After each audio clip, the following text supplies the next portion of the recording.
Alhamdulillahi alladhi kafa wassalatu wassalamu ala sayyidil mustafa wa ala alihi shuhada ma ba'd. Qala Allahu ta'ala fil kalamil qadim wa fil furqanil majid kullu nafsin dha'iqatul maut. Sadaqallahu wa maulana al-azim. قال نبينا رسول الله صلى الله عليه وسلم يختار الله بين الحياة والممات يخترته الموت أو كما قال عليه الصلاة والتسليم. رب اشرح لي صدري ويسر لي أمري واحلل عقدة من لساني يفقهوا قولي.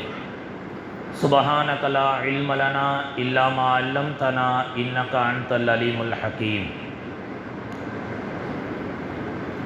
எல்லா புகழும் நம்மையெல்லாம் படைத்து பரிபாலித்து கொண்டிருக்கிற ஏக வல்ல அல்லாஹுவுக்கு எல்லா புகழும் உரித்தாவட்டுமாக.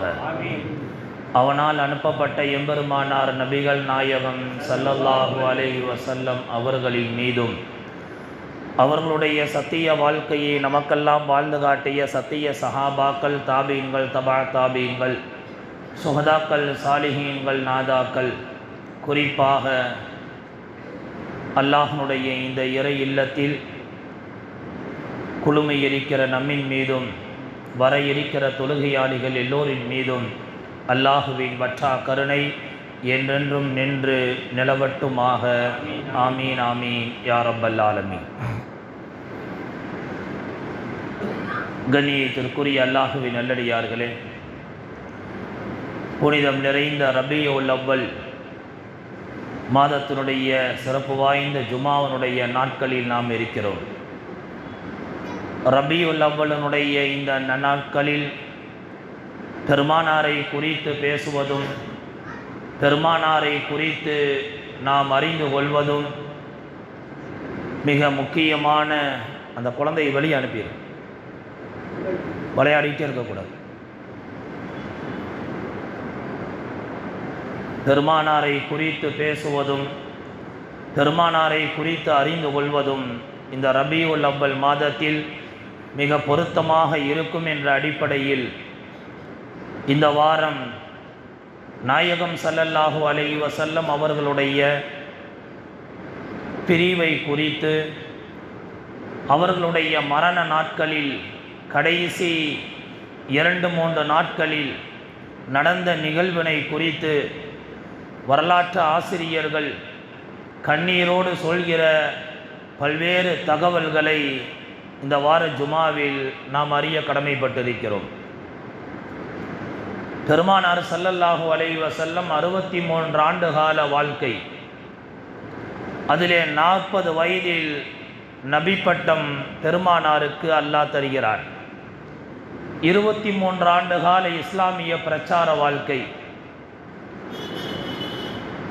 நபி பட்டம் கிடைத்ததற்கு பின்னால் 13 ஆண்டுகள் மக்காவினுடைய வாழ்க்கை, பல்வேறு சிரமங்கள், வார்த்தைகளினால் சொல்ல முடியாத அளவிற்கு உச்சகட்ட கஷ்டங்களை சந்தித்த பெருமானார் ஒரு கட்டத்தில் இனிமேல் வாழ முடியாது என்கிற ஒரு கட்டத்தில் அல்லாஹ்வுடைய நாட்டத்தோடு மதீனா பயணம். மதீனாவிலே 10 ஆண்டுகள் வாழ்கிறார்கள். இதுதான் பெருமானாருடைய சுருக்கமான வாழ்க்கையினுடைய ஒரு பயோடேட்டா. குறிப்பாக நாயகம் ஸல்லல்லாஹு அலைஹி வஸல்லம் வாழ்ந்த இந்த 23 ஆண்டுகால வாழ்க்கையில் பல்வேறு கஷ்டங்களையும் சோதனைகளையும் சந்தித்த பெருமானார் எந்த நோக்கத்திற்காக வேண்டி அனுப்பப்பட்டார்களோ அந்த நோக்கத்தை பரிபூர்ணமாக நிறைவு செய்கிறார்கள். ஒரு இஸ்லாம் இந்த உலகத்தில் உருவாக்க வேண்டும், மார்க்கத்தை அது உருவாக்கி அதை தலைத்தோங்க செய்ய வேண்டும் என்கிற ஒரு உயர்ந்த குறிக்கோளோடு பெருமானார் அனுப்பப்பட்டார்கள். இந்த குறிக்கோள் எப்போது நிறைவேறுகிறது என்றால், பெருமானாருடைய கடைசி ஒரு 3 ஆண்டுகால வாழ்க்கையில்தான் பெருமானார் எதிர்பார்த்த மிகப்பெரிய மாற்றங்கள் எல்லாம் கடைசி 3 ஆண்டுகால வாழ்க்கையில் அது நடக்கிறது. அதுவரையிலும் பெருமானார் பல்வேறு சிரமங்களை சந்திக்கிறார்கள். சொந்த நகரம் மக்கா உம்ரா செய்யக்கூட முடியாமல், ஒரு நாள் 2 நாள் கூட உள்ளே செல்ல முடியாமல் துரத்தப்பட்ட நாயகம் ஸல்லல்லாஹு அலைஹி வஸல்லம் பிறகு ஒரு காலத்தில் முழு மக்காவையும் தன்னுடைய கையிலே எடுக்கிறார்கள். பெருமானார் எந்த நோக்கத்திற்கு அனுப்பப்பட்டார்களோ அந்த நோக்கத்தை பெருமானார் சரியாக அடைந்தார்கள் என்பதை இன்றைய நாம் முஸ்லீமாக இருப்பதே அதற்கு பெரிய சாட்சி. நாயகம் ஸல்லல்லாஹு அலைஹி வஸல்லம் தன்னுடைய மரண நேரத்தை குறித்து சஹாபாக்களுக்கு படிப்படியாக தான் மரணிக்க போகிற ஒரு அடையாளங்களையும் அதனுடைய சில முக்கியமான தகவல்களையும் பெருமானார் முன்கூட்டியே அதை மக்களுக்கு பகிர்ந்து விட்டார்கள். வரலாற்று ஆசிரியர்கள் சொல்கிறார்கள், பெருமானார் மட்டும் திடீரென்று ஒரு நாள் எந்த விதமான ஒரு முன் அறிவிப்பும் இல்லாமல் பெருமானார் மரணித்து இருந்தால் அன்றைய தேதியில் சஹாபாக்கள் ஆயிரக்கணக்கான பேர் மரணித்திருப்பார்கள். காரணம், அல்லாஹ் இந்த சமூகத்தை பெருமானாரின் மீது அவர்கள் வைத்திருந்த அளவலாவிய பிரியம், சாதாரண மௌத்திற்கு பெருமானாருடைய மரண செய்தியை கேட்டு உஸ்மான் ரலியல்லாஹு தஆலா அன்ஹு அவர்கள் பித்து பிடித்ததை போல மதீனாவினுடைய அந்த வீதிகளில் சுற்றி திரிந்ததை பார்த்த உஸ்மான் ரலியல்லாஹு தஆலா அன்ஹு அவர்களுடைய குடும்பத்தார்கள் சொன்னார்கள், எங்களுடைய குடும்பத்தை சார்ந்த உஸ்மானுக்கு மனநிலை பாதிக்கப்பட்டு விட்டது என்றெல்லாம் பேசினார்கள். ஹஜ்ரத் அமீருல் முஃமினீன் உமர் இப்னுல் கத்தாப் கையிலே வாளை எடுத்துக்கொண்டு யாராவது பெருமானார் மௌத்தாகி விட்டார்கள் என்று சொன்னால் தலையை எடுத்து விடுவேன் என்று சொல்லி குதிரையின் மீது ஏறி அமர்ந்து கொண்டு தெரு தெருவாக பைத்தியம் பிடித்ததை போல உமர் இப்னுல் கத்தாப் சுற்றியதாக வரலாறு சொல்லி தருகிறது.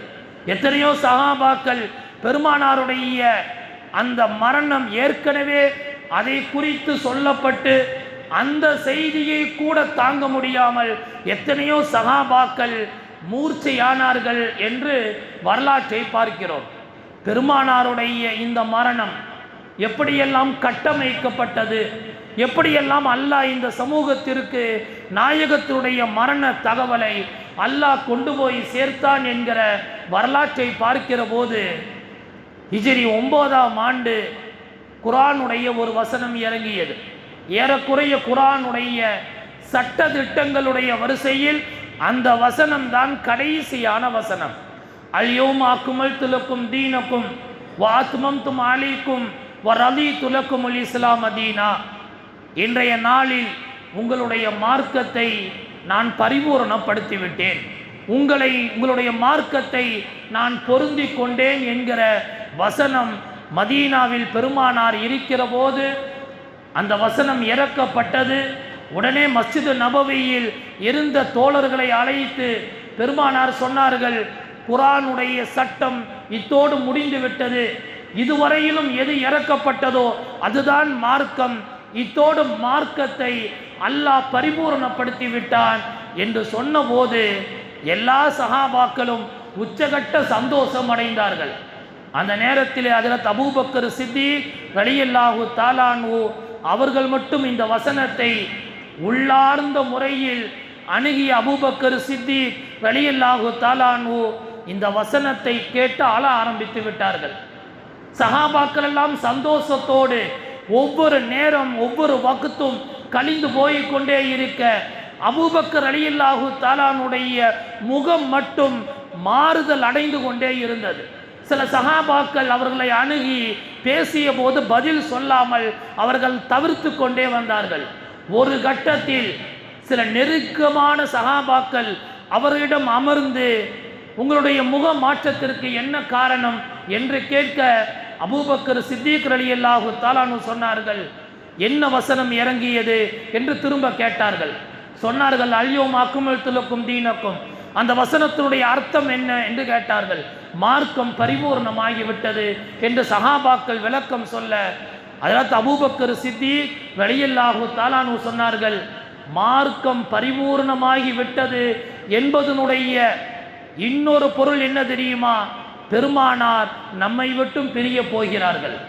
எப்போது பெருமானாருடைய பிரிவு ஏற்பட இருக்கிறதோ அத்தோடு மார்க்கத்தை அல்லாஹ் பரிபூர்ணப்படுத்தி விட்டான்.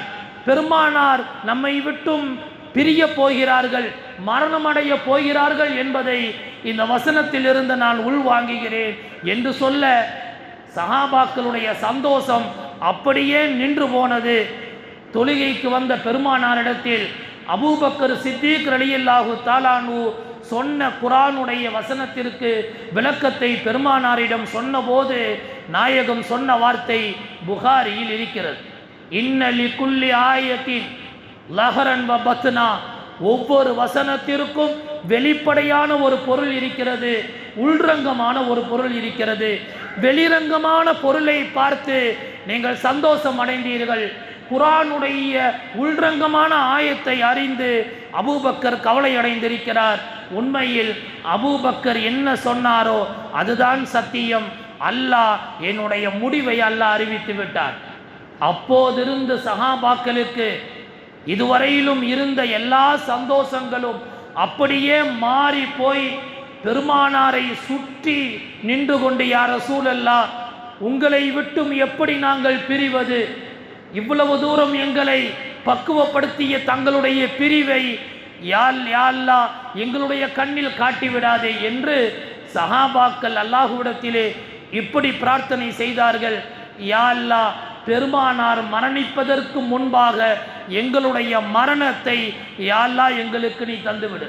பெருமானாருடைய மரணத்தை, அவர்களுடைய வெற்று உடலை எங்களால் பார்க்க எங்களால் சக்தி இல்லை என்று சஹாபாக்கள் அல்லாஹ்விடத்திலே துஆ கேட்டார்கள். இது பெருமானாருடைய மரணத்தினுடைய முதல் அறிவிப்பு. சில மாதங்களிலேயே துல்ஹஜ் மாதம் பெருமானார் முதலாக ஹஜ்ஜுக்கு சென்றார்கள். ஹிஜ்ரி 9ஆம் ஆண்டு துல்ஹஜ் மாதம் எல்லா ஹஜ்ஜினுடைய எல்லா காரியங்களையும் பெருமானார் தயார் செய்து, நாட்டில் எங்கெங்கெல்லாம் முஸ்லிம்கள் இருக்கிறார்களோ அத்துணை பேர்களுக்கும் ஹஜ்ஜிக்கு வருமாறு பெருமானார் அழைப்பு கொடுக்கிறார்கள். யமனிலே இருந்த அலி ரலியல்லாஹு தஆலா அவர்களுக்கு தபால் கிடைக்கிறது. வேகமாக பணியை முடித்துவிட்டு ஹஜ்ஜிக்கு வாருங்கள் என்ற அழைப்பு கொடுக்கப்பட்டு எல்லா சஹாபாக்களும் ஹஜ்ஜிக்கு வந்தார்கள். பெருமானார் செய்த ஒரே ஹஜ். அரஃபாவுடைய முக்கியமான நாள் பிறை 9. அரஃபா மைதானத்தில் கூடியிருந்த லட்சக்கணக்கான சஹாபாக்களை நோக்கி ஜபலுர் ரஹ்மத் என்கிற அந்த மலையின் மீது நின்று கொண்டு பெருமானார் ஆற்றிய அந்த பிரசங்கம் உலக அளவில் பெருமானாருடைய நோக்கத்தை, எந்த நோக்கத்திற்கு ஒரு நபி இந்த உலகத்திற்கு வந்தார்களோ அந்த நோக்கத்தினுடைய அந்த சார அம்சம்தான் அந்த உரையினுடைய சுருக்கம். பெருமானார் சொன்ன ஒவ்வொரு வார்த்தைகளும், பெருமானார் அந்த உரையை துவங்க ஆரம்பிக்கிற போது அல்லாஹுவை புகழ்ந்த பெருமானார் அடுத்து சொன்ன முதல் வார்த்தை இதுதான், லஅல்லி லா அல்காக்கும் பஅத ஆமி ஹாதா. அநேகமாக அடுத்த ஆண்டு உங்களை நான் சந்திக்க மாட்டேன். பெருமானார் இந்த உரையினுடைய முதல் வார்த்தை, எல்லா சஹாபாக்களும் பெருமானாரை புருவம் உயர்த்தி பெருமானாரை உன்னிப்பாக கவனித்தார்கள். அநேகமாக அடுத்த ஆண்டு உங்களை நான் சந்திப்பதற்கான வாய்ப்பு இருக்காது என்று சொல்லி சுருக்கமாக நான் சொல்கிறேன் என்று சொல்லி பெருமானார் அரஃபாவுடைய பேருரையை அழகான முறையில் இஸ்லாத்தினுடைய மிகப்பெரிய அஜெண்டாவை பெருமானார் அங்கே நிகழ்த்தினார்கள். இப்படி பெருமானார் சொன்ன உடனேயே எல்லா சஹாபாக்களும் மெய்சிலிர்த்து போனார்கள். பெருமானாருடைய பிரிவை கொஞ்சம் கொஞ்சமாக அல்லாஹ் அந்த சமூகத்திற்கு சஹாபாக்களுக்கு அல்லாஹ் அடையாளப்படுத்தினார். லஅல்லி லா அல்காக்கும் பஅத ஆமி ஹாதா என்று அறிவிக்கிற இந்த நபி மொழியை அப்துல்லா இப்னு மஸ்ஊத் ரலியல்லாஹு தஆலா அன்ஹு அறிவிக்கிற போது கண்ணீரோடு இந்த உரையை அவர்கள் பதிவு செய்கிறார்கள். பெருமானாருடைய அந்த உரை எப்போதும் சாதாரணமாக பேசக்கூடிய நபி அரஃபாவுடைய அந்த பெருவெளியில் இந்த வார்த்தை சொல்லுகிற போது பெருமானாருடைய தொண்டை அடைத்து கொண்டது. தொண்டை அடைத்து வார்த்தைகள் துண்டு துண்டாக வார்த்தைகள் பிரிந்து பிரிந்து எங்களுக்கு எத்தியது. பெருமானார் அதனுடைய உரையினுடைய கடைசி வரை பெருமானார் தன்னுடைய ஆழ்ந்த அந்த கவலையான குரலிலேயே பெருமானார் அந்த உரையை நிகழ்த்தினார்கள். அந்த உரையின் வழியாக நாங்கள் பெருமானாருடைய பிரிவை நாங்கள் அறிந்து கொண்டோம் என்று இந்த ஹதீஸை அறிவிக்கிற அப்துல்லா இப்னு மஸ்ஊத் ரலியல்லாஹு தஆலா அவர்கள் அறிவிக்கிறார்கள். ஹஜ்ஜத்துல் விதாஹுவில் வைத்து பெருமானார் அறிவிப்பு செய்தார்கள். ஹஜ்ஜெல்லாம் முடிந்ததற்கு பின்னால் பெருமானார் சஹாபாக்களை நோக்கி சொன்னார்கள், மார்க்கம் பரிபூர்ணமாகிவிட்டது. உங்களுடைய குதிரை எந்த திசையில் இருக்கிறதோ அந்த திசையை நோக்கி நீங்கள் பயணப்படுங்கள். எங்கே மரணிக்கிறீர்களோ அங்கே அடக்கம் செய்யப்பட்டு விடுங்கள். திரும்பவும் இங்கே நீங்கள் நாடு திரும்ப வேண்டாம் என்று சொல்லி சஹாபாக்களை பிரித்து விட்டார்கள். அப்படி பிரித்து விடப்பட்ட சஹாபாக்கள் தான் உலகத்தினுடைய 4 மூலைகளுக்கும் பெருமானாருடைய உத்தரவை ஏற்று வாகனத்திலே பயணப்பட்டு இஸ்லாத்தை நாடு நாடாக கொண்டு சென்று அங்கேயே அடக்கம் செய்யப்பட்டார்கள். அப்படி அடக்கம் செய்யப்பட்டவர் தான் சென்னையிலே கோவளத்திலே அடங்கி இருக்கிற தமீமுல் அன்சாரி என்கிற ஒரு நபித்தோழர். அவருடைய வரலாற்றை சொல்லித் தருகிற வரலாற்று ஆசிரியர்கள் ஹஜ்ஜத்துல் விதாவிலிருந்து பிரிந்த தமீமுல் அன்சாரி என்கிற சஹாபி அவர் கடல் வழியாக பயணம் செய்து வந்து எத்திய நகரம் சென்னையினுடைய நகரம். ஆனால் அல்லாஹ்வுடைய சோதனை வரும் வழியிலேயே மரணத்தினுடைய எல்லா அடையாளத்தோடு வந்து கரை இறங்கியவர்கள் இறங்கிய சில நாட்களிலேயே அந்த சஹாபி மரணித்தார்கள் என்பது வரலாறு சொல்லித் தருகிற பாடம். இப்படி பெருமானார் ஹஜ்ஜத்துல் விதாவில் வைத்து ஒரு மரண அறிவிப்பை பெருமானார் அறிவித்து விட்டார்கள். அடுத்து ஹஜ்ஜெல்லாம் முடிந்து மதீனாவுக்கு பெருமானார் வந்தார்கள். வந்தவுடன் துல்ஹஜ் மாதம் முடிந்து முஹர்ரம் மாதம் பெருமானார் முஹர்ரத்தினுடைய கடைசி நாட்களில் பெருமானாருக்கு என்ன தோன்றியது என்று தெரியவில்லை. பெருமானார் சொன்னார்கள், எனக்கு முன்பு மரணித்த எல்லா மௌத்தாக்களையும் நான் சந்திக்க விரும்புகிறேன் என்று சொல்லி பெருமானார் ஜன்னத்துல் பக்கீயில் பெருமானாருக்கு முன்பு மரணித்த நபித்தோழர்களுடைய கபர்களுக்கெல்லாம் பெருமானார் சென்றார்கள். ஜியாரத்திற்காக வேண்டி சென்றார்கள். அடுத்து ஒரு கட்டத்தில் பெருமானார் மெம்பரின் மீது ஏறி நின்று கொண்டு அஸ்ஸலாமு அலைக்கும் யா அஸ்ஹாப உஹதின், உஹதிலே இருக்கிற நபித்தோழர்களே உங்களின் மீது சலாம் உண்டாகட்டும் என்று சொல்லி பெருமானார் உஹதில் மரணித்த சுமார் பெருமானாருக்கும் மரணத்திற்கும் உஹதுக்கும் இடைவெளி சுமார் 7 ஆண்டு கால இடைவெளி. 7 ஆண்டு காலத்திற்கு முன்பு மரணித்த உஹது வாசிகளை பெருமானார் நினைவு கூறுகிறார்கள். மரணிப்பதற்கு சில நாட்களுக்கு முன்பு நடக்கிற நிகழ்வு. ஒரு கட்டத்தில் பெருமானார் மெம்பரில் பேசிய பெருமானார் உஹதினுடைய இடத்திற்கே சென்றார்கள். அங்கே அடக்கம் செய்யப்பட்டிருக்கிற சிறிய தந்தை ஹம்சாவை பார்த்து பெருமானார் அஸ்ஸலாமு அலைக்கும் யா அபி, என்னுடைய தந்தை ஹம்சாவே உங்களுக்கு சலாம் உண்டாகட்டும். வ இன்னா இன்ஷா அல்லாஹு பிக்கும் லாஹிகூன், நீங்கள் முன்னால் சென்று விட்டீர்கள், நாங்கள் பின்னால் வந்து கொண்டிருக்கிறோம் என்று சொல்லி யா அல்லாஹ் இவர்களுடைய அந்தஸ்தை நீ உயர்த்து என்று சொன்ன பெருமானார் அடுத்து சொன்ன ஆன்மீக வார்த்தை, நான் இந்த இடத்தில் நின்று கொண்டு இந்த உஹது வாசிகளுடைய அந்தஸ்தை நான் மறுமையில் நடக்குகிற அந்த உயர்ந்த அந்தஸ்துகளை இப்போது நான் பார்த்து கொண்டிருக்கிறேன் என்கிற இந்த ஆன்மீகமான வார்த்தைகளை பெருமானார் அந்த கபரில் நின்று கொண்டு சஹாபாக்களை நோக்கி பேசியதாக புகாரியினுடைய ஹதீஸில் இடம்பெற்றிருக்கிறது. இந்த உஹது வாசிகளுடைய ஜியாரத், இதற்கு பின்னால் பெருமானாருடைய மரண அறிவிப்பு சன்னமாக ஆரம்பித்தது. அடுத்த மாதம் சஃபருடைய மாதம், பெருமானார் முகம் மாறிக்கொண்டே இருந்தது. சஃபருடைய கடைசி புதன்கிழமை, ஒடுக்கத்த புதன் என்று சொல்வார்கள், அந்த சஃபருடைய கடைசி புதன் பிறை 28 ஒரு சஹாபியினுடைய ஜனாசாவிற்கு பெருமானார் செல்கிறார்கள். ஹதீஸை அபூ சயீத் அல் குத்ரி ரலியல்லாஹு தஆலா அவர்கள் அறிவிக்கிறார்கள். பெருமானாரோடு ஜனாசா அடக்கத்திற்காக வேண்டி நாங்கள் சென்று கொண்டிருந்தோம். ஜனாசா தொழுகை முடிந்து அடக்கம் வரையிலும் நடந்து கொண்டிருந்த போது பெருமானாருடைய நடையில் கொஞ்சம் அப்படியே ஆட்டமாக இருந்தது, கொஞ்சம் தள்ளாடுவதை போல இருந்தது. உடனே அபூ சயீத் அல் குத்ரி சஹாபி சொன்னார், பெருமானாருக்கு பின்னால் இதை கவனித்த நான் வேகமாக பெருமானாருடைய கையை அப்படியே கைத்தாங்கலாக பிடித்தேன். கடுமையான காய்ச்சல், கை கொதித்து கொண்டிருந்தது. உடனே என் மீது இருந்த ஒரு அங்கியை எடுத்து பெருமானாரின் மீது போட்டுவிட்டேன். பெருமானாருக்கு உச்சகட்ட காய்ச்சலாக இருந்தது. இருந்தாலும் ஜனாசாவுடைய நல்லடக்கத்தில் பெருமானார் கலந்து கொண்டார்கள்.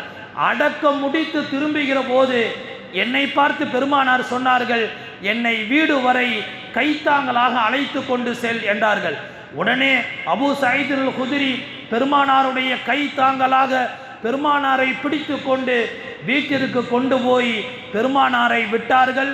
அதுதான் பெருமானாருடைய வெளியில் பங்கெடுத்த கடைசி நிகழ்வு. வீட்டிற்கு போன நாயகம் பிறை 28 சஃபருடைய கடைசி நாட்கள் பெருமானார் வீட்டிலே முடியாமலேயே இருந்தார்கள். வரலாற்றில் நிறைய நிகழ்வுகள், ஒவ்வொரு நாளும் ஒரு குறிப்பிட்ட மனைவிமார்களுக்கு என்று நாள் ஒதுக்கப்பட்டிருந்த பெருமானார் அந்த கடைசி நாட்களிலும் பெருமானார் ஐநகதன், நாளை நான் எந்த மனைவியினுடைய வீட்டில் இருக்க வேண்டும், எக்காரணத்தை கொண்டும் யாருக்கும் நான் பாதகமாக அநியாயம் செய்துவிடக் கூடாது என்பதில் நான் கவனமாக இருக்கிறேன் என்று சொன்ன பெருமானார் ஒவ்வொரு நாளும் கடக்க கடக்க பெருமானாருடைய பலகீனம் உச்சகட்டமாக அடைந்து கொண்டே இருந்தது. உம்மு சலமா என்கிற ஒரு மனைவியினுடைய வீட்டில் கிட்டத்தட்ட ரபியுல் அவ்வலுடைய ஆரம்ப பிறை நாட்களில் உம்மு சலமாவுடைய வீட்டில் இருந்த பெருமானார் உடனே கேட்க ஆரம்பித்தார்கள், ஐநகதன், நாளை நான் எங்கே இருக்க வேண்டும்? உம்மு சலமாவிடத்தில் 7 தடவை பெருமானார் இந்த வார்த்தையை கேட்டார்கள். உடனே எல்லா மனைவிமார்களையும் அழைத்த உம்மு சலமா ஆலோசனை செய்தார்கள். பெருமானார் முடியாமல் இருக்கிறார்கள், என்ன செய்யலாம்? மனைவிமார்கள் ஆலோசனை சொல்லுங்கள். எல்லா மனைவிமார்களும் ஆலோசனை சொன்னார்கள். என்ன பெருமானாருக்கு என்ன விருப்பமோ அந்த விருப்பத்திற்கு நாங்கள் சம்மதம் தெரிவிக்கிறோம் என்ற போது பெருமானாரிடத்திலே மெதுவாக கேட்டார்கள், யா ரசூலல்லாஹ், நீங்கள் எங்கே தங்கினால் உங்களுக்கு சௌகரியமாக இருக்கும்? பெருமானார் சொன்னார்கள், ஆயிஷாவுடைய வீட்டில் நான் தங்கிக் கொள்கிறேன். காரணம், ஆயிஷாவுடைய வீட்டினுடைய ஒரு திரையை நீக்கினால் மஸ்ஜிது நபவியினுடைய தொழுக வைக்கிற இமாம் அந்த இடத்தை பார்க்க முடியும். எனவே சஹாபாக்களை சந்திப்பதும் அதே போல வீட்டினுடைய மனைவிமார்களை சந்திப்பதற்கும் ஆயிஷாவுடைய வீடு பொருத்தமான வீடு என்று சொன்ன பெருமானார், அங்கே உங்களுடைய சம்மதம் இருந்தால் நான் அங்கே தங்கிக் கொள்கிறேன் என்று சொல்ல கண்ணீரோடு மனைவிமார்கள் எல்லோரும் சம்மதம் தெரிவித்தார்கள். பெருமானார் ஆயிஷா அம்மையாருடைய வீட்டிற்கு வந்து விட்டார்கள். ரபியுல் அவ்வலுடைய ஆரம்ப பிறை இப்படியே போய்கொண்டே இருந்தது.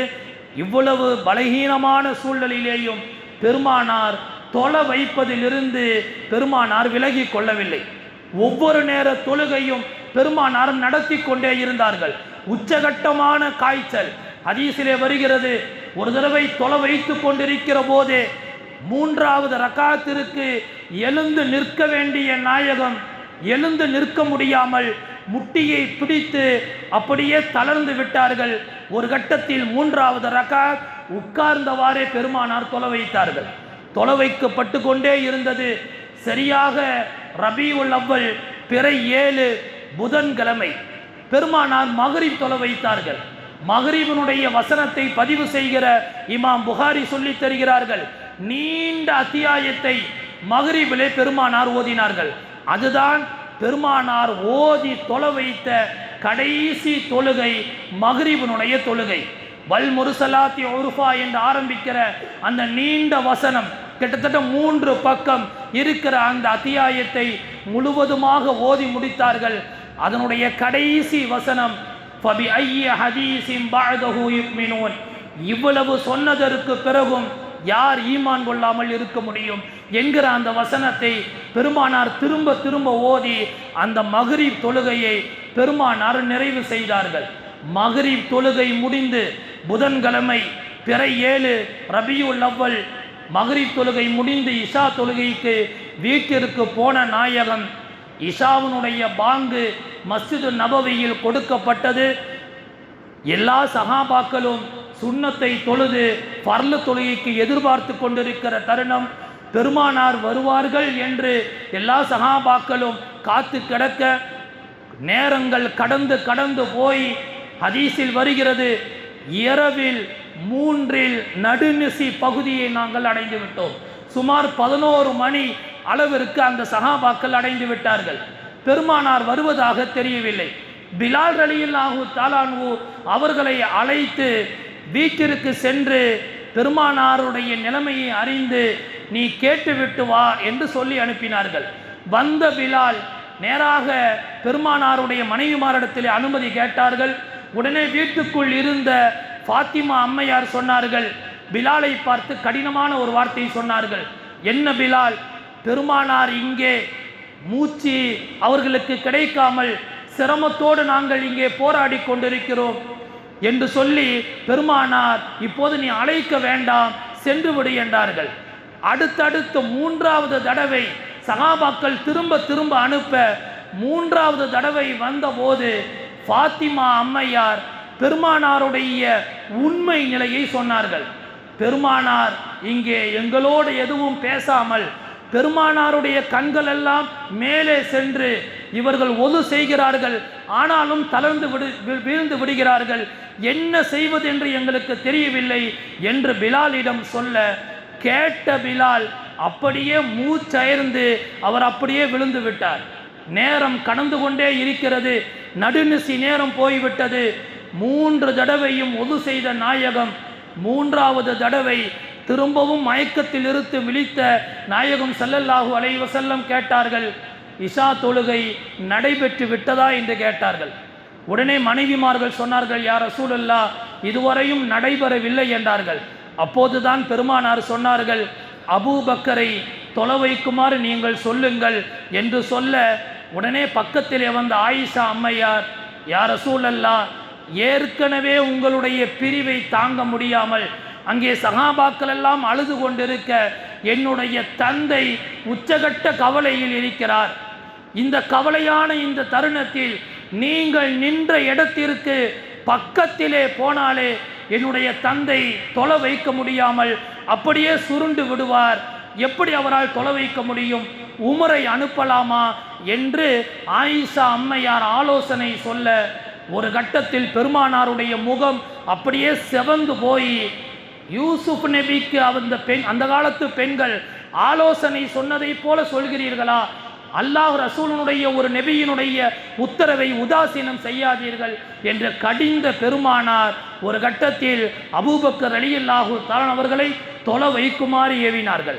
அதிலிருந்து சுமார் 17 வக்துகள் ஹஜ்ரத் அபூபக்கர் சித்திக் ரலியல்லாஹு தஆலா அவர்கள் தொடர்ந்து தொலை வைத்து கொண்டே இருந்தார்கள். அடுத்த நாள் பிறை 8 வியாழக்கிழமை பெருமானார் வீட்டிலேயே தொழுது கொண்டிருக்கிறார்கள். ஒரு கட்டத்தில் சஹாபாக்களுடைய கவலையான சூழ்நிலைகளை புரிந்து கொண்ட நாயகம் சஹாபாக்களுக்கு ஆறுதல் சொல்ல வேண்டும் என்பதற்காக வேண்டி வியாழக்கிழமை லுஹர் தொழுகை நடைபெற்று கொண்டிருக்கிற போது பள்ளிக்குள்ளே திரையை நீக்கி முதல் சஃபிற்குள்ளே வந்தபோது தொழுக வைத்து கொண்டிருந்த அபூபக்கர் சித்திக் ரலியல்லாஹு தஆலா அவர்கள் தொழுகையை அப்படியே நிறுத்திய போது அவர்களுடைய தோள்பட்டையின் மீது கை வைத்த நாயகம் சொன்னார்கள், அபூபக்கரே, தொழுகையை நிறுத்திவிட வேண்டாம் என்று சொல்லி கையை வைத்து லேசாக பின்னால் நகர்த்தினார்கள். வலதுபுறத்தில் பெருமானார் நின்று கொண்டு அபூபக்கரை இடதுபுறத்தில் நிறுத்தி கொண்டு அந்த லுகர் தொழுகையினுடைய அந்த பாதி தொழுகையை பெருமானார் தொலை வைக்க அபூபக்கர் ரலியல்லாஹு தஆலா பெருமானாருடைய மெல்லிய சப்தத்தை உள் வாங்கி கொண்டு உரத்த குரலில் தக்பீரை சொல்லி தொழுகையை முடித்தார்கள். தொழுகை முடித்ததற்கு பின்னால் மெம்பரின் மீது உட்கார்ந்த நாயகம் ஸல்லல்லாஹு அலைஹி வஸல்லம் சஹாபாக்களை நோக்கி பல்வேறு செய்திகளை பேசினார்கள். ஹதீஸ்களில் கிட்டத்தட்ட பக்கமாக என்ன பேசினார்கள் என்கிற செய்தி அங்கே பதிவு செய்யப்பட்டிருக்கிறது. நாயகம் ஸல்லல்லாஹு அலைஹி வஸல்லம் உயர்ந்த அந்தஸ்தோடு இருந்த போதும், ஒட்டுமொத்த ஆட்சி அதிகாரம் எல்லாமே தன் கைவசம் இருந்த போதும், பதவிகளுடைய உச்சகட்டத்தை அடைந்த போதும் பெருமானார் கேட்ட பணிவனுடைய வார்த்தைகள், உங்களுக்கு நான் ஏதேனும் அநியாயம் செய்திருந்தால் அல்லாஹுக்காக வேண்டி நீங்கள் மன்னித்துக் கொள்ளுங்கள். நான் பேசுகிற பேச்சில், என்னுடைய நடைமுறைகளில், என்னுடைய செயல்பாடுகளில் சஹாபாக்களே உங்களுக்கு வருத்தம் இருந்தால் அதை தாராளமாக நீங்கள் சொல்லுங்கள், அதை நான் ஏற்க தயாராக இருக்கிறேன் என்று சொன்னபோதுதான் வரலாற்று சிறப்பு மிக்க உகாஷா என்கிற அந்த சஹாபி எழுந்து நின்று, யா ரசூலல்லாஹ், போர்க்களத்தில் ஒரு தடவை நீங்கள் வாளை சுழட்டிய போது, குதிரையை அடிக்க சுழட்டிய போது பின்னால் நின்று கொண்டிருந்த சட்டை இல்லாத என் மீது அந்த வாள், அந்த சாட்டையினுடைய ஒரு முனை என் உடலின் மீது பட்டு ஒரு காயத்தை ஏற்படுத்தி விட்டது என்று சொல்ல, சஹாபாக்கள் எல்லாம் அதை மன்னித்து அருளும்படி கேட்க நடந்த ஒரு நீண்ட நெடிய வரலாறு. பெருமானார் அதை தொடர்ந்து சஹாபாக்களிடம் பல்வேறு செய்திகளை சொன்னார்கள். அதிலே ஒரு செய்தி, தரத்து ஃபீக்குமுல் அம்ரை அல் குர்ஆன் வன் நசீஹத்துல் மௌத்தா, உங்களிடத்திலே 2 செய்திகளை விட்டு செல்கிறேன். ஒன்று, குர்ஆன் பலமாக பற்றி பிடித்துக் கொள்ளுங்கள். 2வது, மௌத்தை நீங்கள் நினைத்து வாழ்ந்து கொள்ளுங்கள். மரணம் நம்மை நெருங்கிக் கொண்டே இருக்கிறது என்று சொன்ன போதுதான் பக்கத்திலே அமர்ந்திருந்த அப்துல்லா இப்னு மஸ்ஊத் என்கிற சஹாபி கேட்டார்கள், யா ரசூலல்லாஹ், உங்களுக்கும் மரணம் வருமா என்று கேட்டார்கள். உடனே நாயகம் ஸல்லல்லாஹு அலைஹி வஸல்லம் சொன்னார்கள், கண்டிப்பாக மரணம் வரும். மரணத்தினுடைய வாசலுக்கு நான் நெருக்கமாக ஆகிவிட்டேன் அப்துல்லா இப்னு மஸ்ஊதே என்று சொன்னபோது அப்துல்லா இப்னு மஸ்ஊத் திரும்ப கேள்விகளை கேட்டார். யா ரசூலல்லாஹ், நீங்கள் மரணித்தால் நாங்கள் என்ன செய்ய வேண்டும்? யார் குளிப்பாட்டுவது? யார் இமாமத் செய்வது? யார் உங்களுடைய கபரில் இறங்குவது? உங்களுக்கு செய்ய வேண்டிய கடமைகளை எப்படி செய்வது? எல்லாவற்றையும் அப்துல்லா இப்னு மஸ்ஊத் கேட்க நாயகம் ஒவ்வொன்றாக சொன்னார்கள். நான் மரணித்து விட்டால் என்னுடைய ஆடையை நீங்கள் அகற்ற வேண்டாம். எந்த இடத்தில் மரணிக்கிறேனோ அதே இடத்திலேயே என்னை அடக்கம் செய்து விடுங்கள். உங்களை குளிப்பாட்டுவது யார்? மனில் காசிலு ஃபீக்கும், குளிப்பாட்ட தயாரானவர்கள் யார்? அலி, உசாமா என்று பெருமானார் அடையாளப்படுத்தினார்கள். கபரில் இறங்குவது யார்? என்னுடைய குடும்பத்தில் உள்ளவர்கள் கபரில் இறங்கட்டும். உங்களுடைய கஃன் துணி என்ன? நான் அணிந்திருக்கிற ஆடையும் ஒரு எகிப்திய ஒரு நீண்ட ஒரு வெள்ளை துணியும் இருக்கிறது. அந்த ஒரு கஃன் துணி தான் எனக்கு நீங்கள் பொருத்த வேண்டும். உங்களுடைய விட்டு போன சொத்துகள் என்ன? சஹாபாக்கள் கேட்டார்கள். உலகத்தினுடைய பேரருளாக வந்த நாயகம் ஸல்லல்லாஹு அலைஹி வஸல்லம் விட்டு போன சொத்துக்கள் வெறும் 9 பொருட்கள் தான். ஒரு முசல்லா, ஒரு சுர்மாவுனுடைய குச்சி, சுர்மாவுனுடைய ஒரு கூடு, அதே போல தொழுகையினுடைய ஒரு விரிப்பு, வீட்டு வாசலில் திரைக்கு பயன்படுத்தக்கூடிய ஒரு திரை சீலை, ஒரு ஆட்டாங்கல் என்று ஒரு மிஸ்வாக்கு குச்சி என்று மொத்தம் 9 பொருட்களைத்தான் என்னுடைய சொத்தாக நான் விட்டு செல்கிறேன். மற்ற எல்லாமே பைத்துல் மாலுக்கு சொந்தமானது சொல்லிவிட்டு பெருமானார் சொன்னார்கள், உலகத்திலே யாருமே நினைத்து பார்க்க முடியாத எந்த ஒரு மனமும் நிலைக்காத ஒரு வார்த்தையை சொன்னார்கள். அல்லாஹும் அஹீனி மிஸ்கீனா, யா அல்லாஹ், நான் ஏழையாகவே வாழ விரும்புகிறேன். வாமித்தினி மிஸ்கீனா, யா அல்லாஹ், ஒன்றுமில்லாத ஏழையாகவே என்னை மரணிக்க வைப்பாயாக. வஹ்ஷுர்னி மின் சும்ரத்தில் மசாக்கீன், நாளை மறுமை நாளில் கபரில் இருந்து ஏழைகள் எல்லாம் எழுந்திருங்கள் என்று சொல்கிற போது, யா அல்லாஹ் அந்த கூட்டத்தில், ஏழைகளுடைய கூட்டத்தில் யா அல்லாஹ் எழுந்திருக்கிற பாக்கியத்தை எனக்கு நீ தருவாயாக என்று பெருமானார் துஆ கேட்டார்கள். நிறைய செய்திகள். அடுத்த நாள் வியாழக்கிழமை மதியம் உரையோடு பெருமானார் வீட்டிற்கு போனவர்கள் வெள்ளிக்கிழமை வீட்டிலேயே தொழுதார்கள், சப்தத்தை கேட்டு வீட்டிலேயே தொழுதார்கள். அடுத்த நாள் சனிக்கிழமையும் வீட்டிலேயே தொழுதார்கள். அடுத்த நாள் ஞாயிற்றுக்கிழமை சக்கராத்தினுடைய கடைசி நுனி அந்த இடத்திற்கு வந்த பெருமானார், விடிந்தால் பெருமானாருடைய மரணம். அந்த அந்த ஞாயிற்றுக்கிழமையினுடைய இரவு நேரம் வரலாற்றில் வருகிறது. உலகத்தில் யாருக்குமே அது போன்ற ஒரு நிகழ்வு நடக்காது. மக்ரிப் தொழுகைக்கு பின்னால் பெருமானார் அடுத்த நாள் திங்கட்கிழமை காலையில் மரணிக்கிறார்கள். அதற்கு முந்தைய இரவு ஞாயிற்றுக்கிழமை மக்ரிப் நேரம் தொழுகை முடிந்ததும் மனைவிமார்களை எல்லாம் அழைத்த பெருமானார் எல்லோரிடத்திலேயும் மன்னிப்பு கேட்டார்கள். மன்னிப்பு கேட்டுவிட்டு சொன்னார்கள், என் சார்பாக ஏதாவது ஒரு பொருள் உங்களிடம் இருந்தால் அதை நீங்கள் அன்பளிப்பு செய்து விடுங்கள், எந்த பொருளையும் நான் விட்டு செல்ல மனமில்லை என்று சொல்லி பொருட்களுடைய பெயர்களை சொல்லி சொல்லி தான தர்மம் செய்ய சொன்னார்கள். ஒரு கட்டத்தில் இஷா தொழுகையினுடைய நேரம் வந்தது. பெருமானார் பாங்கு சொல்லப்பட்டதும் உட்கார்ந்த நிலையிலேயே தொழுத பெருமானார் நடுநிசி நேரம் போய்கொண்டே இருக்கிற போது திடீரென்று பெருமானார் சொன்னார்கள், என்னுடைய ஃபாத்திமாவை பார்க்க வேண்டும், பேரம் மக்களை பார்க்க வேண்டும் என்று சொல்ல ஃபாத்திமா அம்மையாரும் ஹசன் ஹுசைனும் வந்தார்கள். வந்தவுடன் ஓவென்று அழுதார்கள். எல்லாவற்றையும் தாங்கிக் கொண்ட ஃபாத்திமா அம்மையார் பெருமானாருக்கு ஆறுதல் சொன்னார்கள். கடைசியாக பெருமானார் சொன்ன வார்த்தை, மகளே, உனக்கு தாய் இல்லாமல் உன்னை நான் வளர்த்தி விட்டேன். அந்த வளர்ப்பில் ஏதேனும் குறைகள் இருந்தால் அல்லாஹ்வுக்காக வேண்டி நீ பொறுத்து கொள்ள வேண்டும் என்று சொல்லி மகளிடத்திலேயும் பேரம் மக்களிடத்திலேயும் பெருமானார் மன்னிப்பை கேட்டார்கள். அந்த நாள் அதே நாள் நடுநிசி நேரம் ஒரு கட்டத்தில் பெருமானாருக்கு உடல்நிலை சரியில்லாத ஒரு கட்டம். உடனே பெருமானார் ஒது செய்ய வேண்டும் என்று தண்ணீர் கேட்க மனைவிமார்கள் சொன்னார்கள், யா ரசூலல்லாஹ், ஒது செய்ய வைக்கப்பட்ட தண்ணீர் எந்த இடத்தில் இருக்கிறது என்ற அடையாளம் எங்களுக்கு தெரியவில்லை. உடனே பெருமானார் சொன்னார்கள், விளக்கை ஏற்றுங்கள் என்றார்கள்.